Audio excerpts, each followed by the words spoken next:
Let's compare notes. I'm Joseph. This is Input English. I started out with a common expression. Let's compare notes. Comparing notes. To compare notes. This is a very old phrase. It goes back to the 1700s. Initially, it was literal. Initially, when someone compared notes, they compared documents. But over time, it developed a more figurative meaning. And right now, in the 21st century, if you compare notes, it's a metaphor. In the 21st century, if you compare notes with another person, no documents are actually being reviewed, usually. If we compare notes in the 21st century, we are talking to one or more people, and we're exchanging information, ideas, strategies, and facts. Now, this only makes sense. Human beings individually can be very capable, but groups of human beings are almost always much more capable. Teamwork is powerful, and that has been known by humans since prehistoric times. We have another saying that deals with that. 2 heads are better than 1. You might have someone say to you, let's put our heads together on this. It means to combine our intellectual power, our ability to analyze and plan, and do this as a team. So now if you hear me say, let's compare notes, you know what I'm talking about. We compare notes with other people throughout our lifetime. It goes back to childhood. For me, the first time I was conscious of this exchange of ideas, discovering differences, was when I went off to elementary school, 1st grade. Now, my parents didn't send me to kindergarten. You might ask, why? Well, it was very simple. My sister was 1.5 years younger than me, and they realized that if they sent me off to kindergarten, she would be home alone with less to do. So for practical matters, my parents just figured I'd be fine going off to 1st grade without having gone to kindergarten. That turned out to be quite true. Our home situation, the environment in which I grew up, the household, was very rich in learning experiences.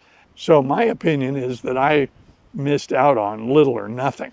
When I went to 1st grade, I found myself comparing notes to other kids. Now, we didn't call it that. We were just talking to one another. But in reality, we were comparing notes. We were comparing our experiences to the experiences as described by the other children. Now, this happened in the classroom. It happened on the playground. It happened while we ate lunch. Children constantly chatter with each other, and they are frequently comparing notes. The first time that I can recall that this was a big surprise to me was when I was talking to a classmate in 1st grade about the dinner hour. Now, this classmate with whom I was speaking was someone who I continued knowing throughout my entire public school career. So I know that that young boy had a dad who worked in a factory as an engineer. He worked for a big company. In a casual conversation, he and I were discussing dinner, and he expressed that dinner was at 5 o'clock, but my experience was that dinner was between 7 and 8 o'clock at night. A more heated discussion ensued because we disagreed on this matter. It didn't come to blows, that is, we didn't initiate a fist fight over this, but we clearly disagreed on the proper time for dinner. My experience was that dinner was between 7 and 8 o'clock at night. His experience was that dinner was at 5 o'clock every night. So why the difference? What does it matter? Well, his dad worked in a factory as an engineer, so his hours were very set. He always got off at the same time, and he and his family developed a pattern where dinner was always at 5 o'clock. You might construe that an engineer is likely to like things to be just so.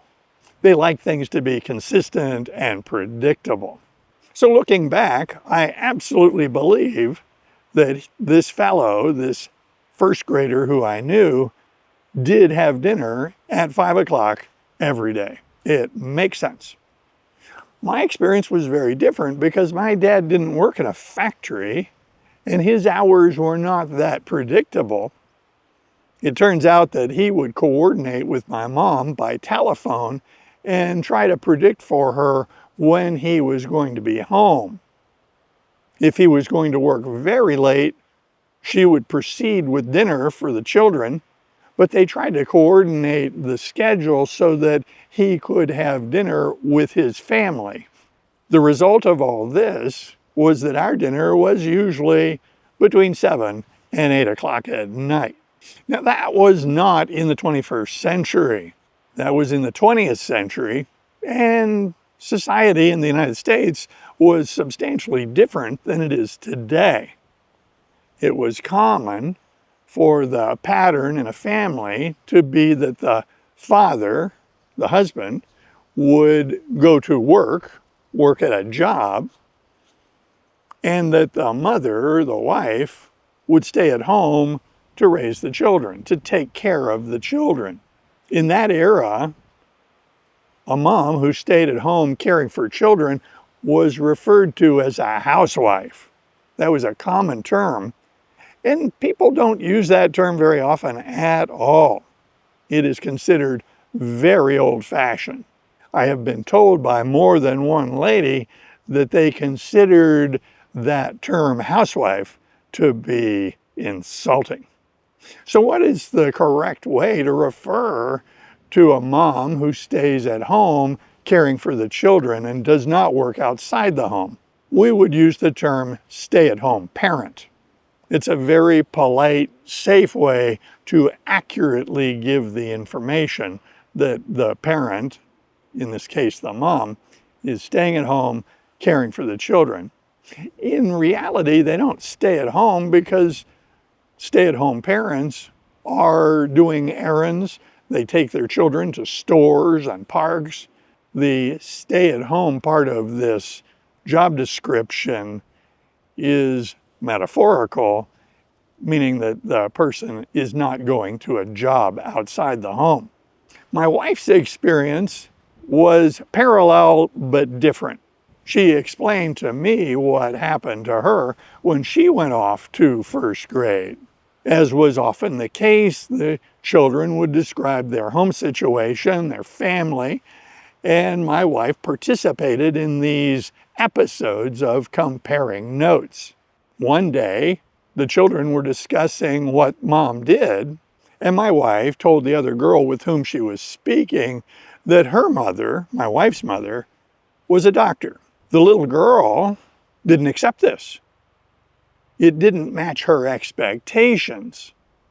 And so she contradicted my wife. She contradicted my wife when she was talking to her in first grade. This other little girl said, "No, your mom is not a doctor. Your mom is a nurse." Well, this contradictory statement didn't match my wife's knowledge of the situation. Now they're in conflict. Now they didn't get into an altercation, but they didn't agree on this matter.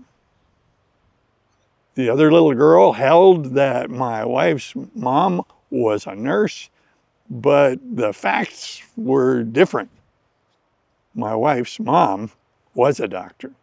Decades later, that little discussion among 6-year-olds doesn't really matter, but it illustrates the point that even in childhood, we compare notes. So how do we compare notes? Well, that has changed over the decades as well. In the 20th century, communication was face-to-face, in writing, or on telephone. In the 21st century, we have modern choices. We can send a text. We can send an email. We can make a phone call. We can do a video call. And we can do an in-person meeting. Looking at these ways of communicating, you can see that they represent a spectrum of bandwidth. With an in-person meeting, we get the very most information about what the other person is trying to tell us. We have the best opportunity to express ourselves because not only do we have words, but we also have facial expression and body language. We could consider that an in-person meeting has the biggest bandwidth, and the text message would have the least bandwidth. Now, if the details that we are trying to share with one another are very simple and specific, all of these methods work great. We would be wise to choose the most convenient one if the subject matter is simple and not controversial. I'll give you an example. Yesterday, I had agreed with an old friend of mine to go out to lunch with her and her husband to visit. We had not seen each other in years. So yesterday morning, she sent me a text message reminding me that we were to have lunch at noon. I sent an answer back, "See you then," and sent it. Very simple, not controversial, clear communication using minimal bandwidth. But what if it's a very complex topic? What if it's a topic that has some emotional component?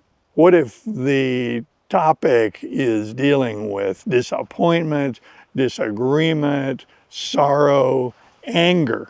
Well, the best way to clearly communicate with those sorts of messages would be in person. Perhaps second best would be a video conference. As we get down to text messaging, we may find that that form of communication is inadequate to the task of conveying our true feelings, our true opinions accurately. How do we know this? Well, from experience. I think most of us have learned to be careful about interpreting text messages or sending text messages because of the potential for being misunderstood. Also, in about 1999, this was recognized by an innovator and emojis were invented. Indeed, emojis are an attempt, they're a tool that tries to add a little bit more nuance to messages in the text message format.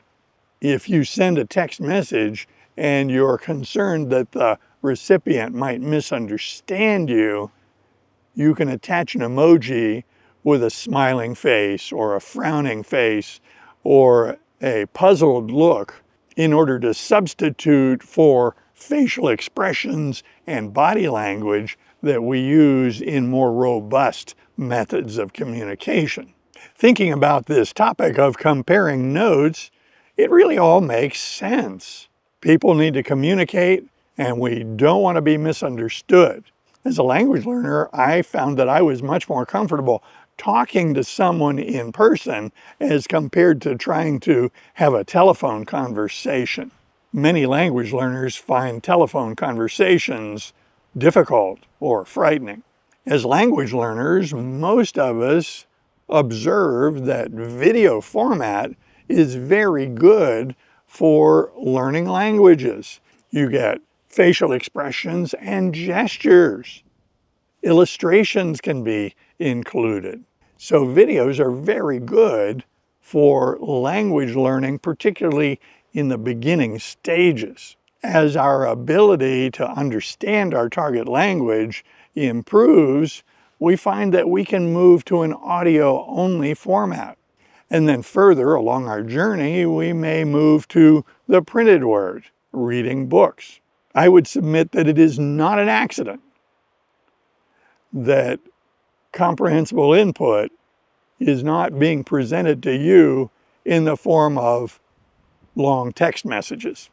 Really, when one says that they are comparing notes, it indicates a back and forth communication, not a one-way communication. If one's boss sends a message that there's a meeting on Tuesday, that's not comparing notes. That's just making an announcement. I invite comments below, and if you like videos like this, be sure to click on this one next. See you soon.